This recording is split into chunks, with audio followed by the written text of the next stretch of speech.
For landlords, by landlords. The Rent Perfect Podcast with David Pickron.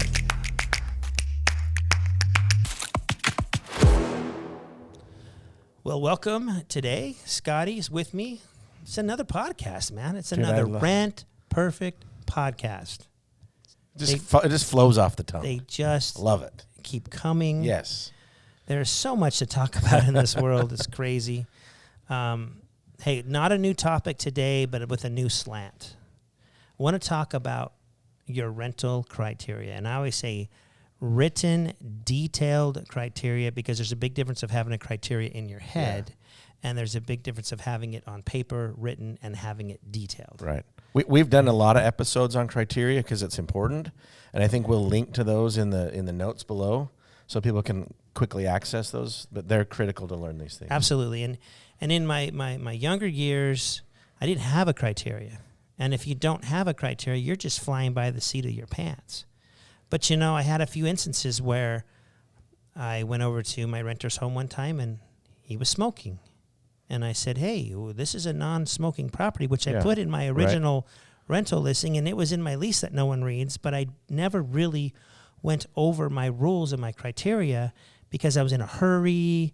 Things were different that day, right? And I realized, man, I missed that.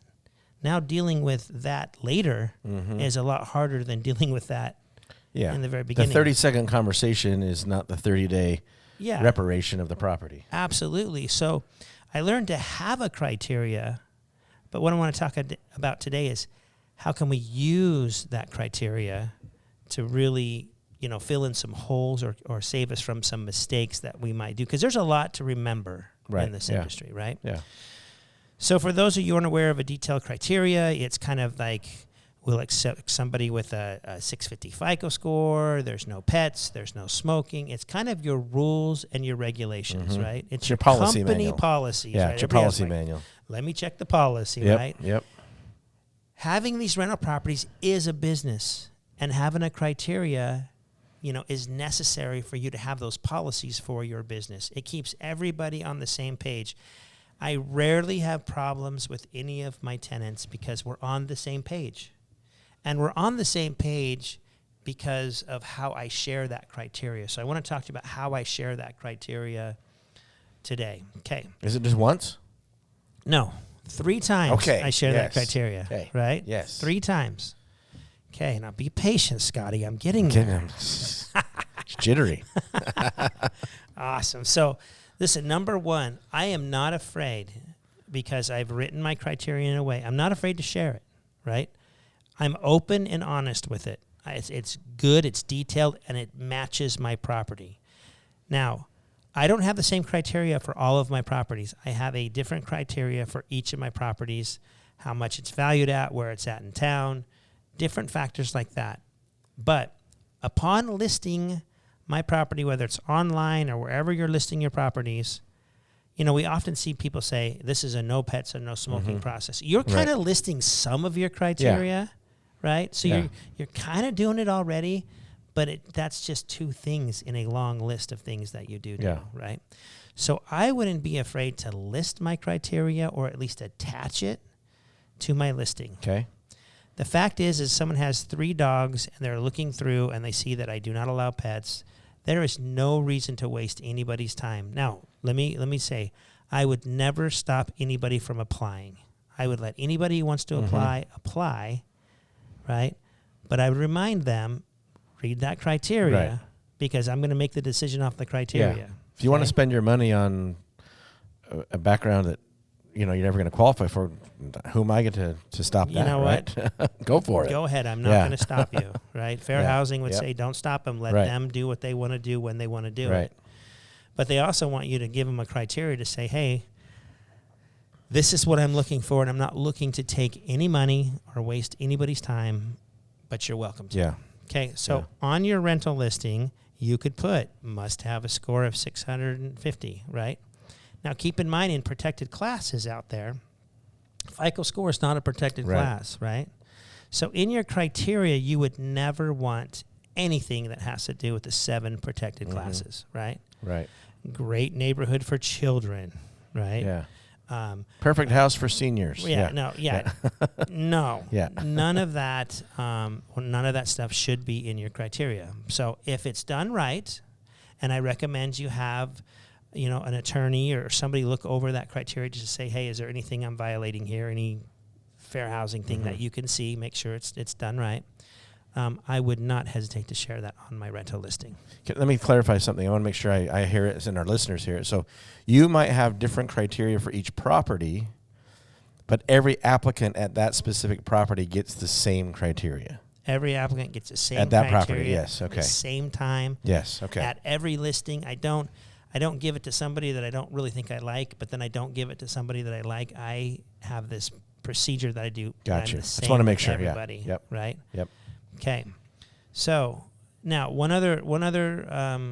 There is a carve out for 55 plus communities. Okay. So you need to say in your criteria, this is a 55 plus community. Now that's age, familial status. Right. But there is a carve out in the law for that. Other than that, don't touch it. Okay. Okay. Number 2, at the physical showing, I will hand them a copy of the criteria, just in case they didn't see it on the rental listing. Right. Right. And I usually won't go over that with them unless they show extreme interest in renting the property. Then I'm saying, okay, I just want to make sure you understand what we're looking for and what lets you qualify. And they kind of are used to it anyways. They'll say, hey, what does it take to qualify? They're asking me, they're begging me for my qualifications so they can look at it and see, hey, I like this place. And it's a great way to say, hey, here's a piece of paper. Here's the criteria. And like I said, I made mistakes when I was younger because I forgot stuff. Now we go over it line by line. Gotcha. Line by line. I love line that. by line. Yeah. Right. Okay. So if they still want to apply, fantastic. That's great. They've already seen it. We've gone over it. But I do send it to them one more time in the Rent Perfect app when they ask to apply, and I send them the link to the online application. Right. In that link, I have that criteria attached also. It's just one more time. Yeah.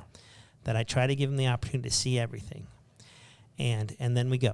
And then we find out the truth and what plays. And if there's anything against the criteria, they're declined.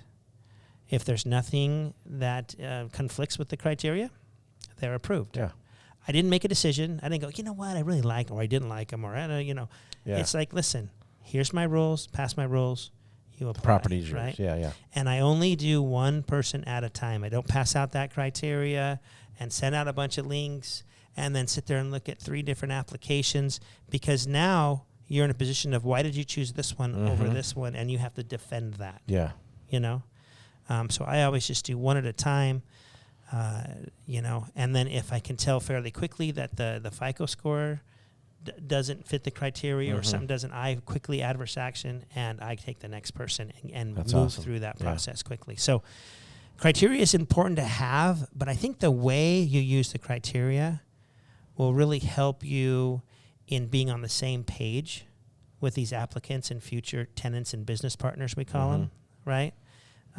So it's important to have them, but I think it's just as important as how you share that. Right. The thing I really love about this is that, let's say they move in 6 months, you're doing your on-site inspection in 6 months, and Fido comes running out and starts, tapping on your leg, and you're like, this is a no-pet property. Right. And they're like, oh, I never saw that. I'm like, you saw it 3 times. Well, actually, at that point, you saw it 4 times, right? Okay, yeah. Because you have the lease. Right. And the lease is really the signed document of your criteria that says, I showed it to you 3 times. You've signed the lease and agreed to it. And now there's 4 different places that I said, you were not to have it. It's just hard for them to say, I didn't realize their defensible that. position's not very good. Yeah, at that no, point. it's not. It's crystal clear. These are the rules. Right. We've made it clear of the rules. And for me, then I don't feel guilty about anything. I almost feel like, hey, how many times do I have to tell you? What are you, my kids? So that's a great point. Yeah. It's a great point. I mean, we tell them so many times, we get on the same page so many times, it doesn't become a tough situation. Yeah. And they don't get too aggressive on me because they know I'm right. Yeah. They know, I did see that. I did know. I did know I was violating, and I thought I'd try to get. Remember when we stood on the porch here and we went over this line by line? Yeah. I love that. Or the guy you give the criteria to, and we don't accept criminal history felonies that are violent within 7 years, or he applies anyways, and you find something that's wide open he just did a month ago, and he's Right. still open in court on it. You don't feel too bad when you're like, hey, I told you this is what I'm looking for, and I'm sorry, So great point. It really helps you manage. It's the foundation of a relationship between you and the applicant, tenant, future business partner. Yep. It's just the foundation of the relationship. So get all of the rules out there and policies, and you'll have much better, more successful, I should say, relationships with your future business partners. Thank you, Scotty. Thanks for being here today. You Happy add to so help. much to the podcast. And until next time, continue to rent perfect.